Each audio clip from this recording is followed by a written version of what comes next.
Здравствуйте, я Ирина Воловик. Недавно перебирала свои вырезки и нашла вот такую вырезочку из журнала ЗОЖ за 1999 год. Дочь забыла про кашель, а знакомая про псориаз. Поселенка из Карачаево-Черкесии просит дать совет, как вылечить от удушающего кашля девочку 4 лет. Я знаю очень хороший рецепт, думаю, он поможет многим читателям. Этот рецепт действительно великолепен, и он действительно помог очень-очень многим. Прошло уже почти 20 лет этой бумажки, и это ксерокопия. Видите, тогда на работе мы действительно многим отксерили этот рецепт, и он пользовался очень большим успехом. Этот рецепт помогал практически всем, причем даже от застарелого, лающего и удушающего какого угодно кашля. И я буду рада, если он кому-то тоже поможет. Я вскипятила молоко и наливаю в стакан.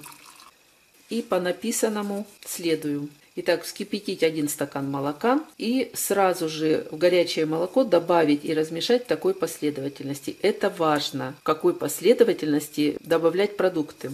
Так написано. 1 столовую ложку сливочного масла, 1 столовую ложку меда, питьевую соду на кончике ножа или ложки, как я вот делаю.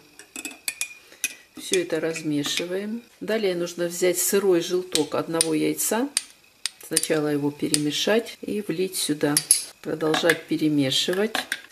И последний ингредиент – это йод 5%. Его нужно взять 2-3 капли.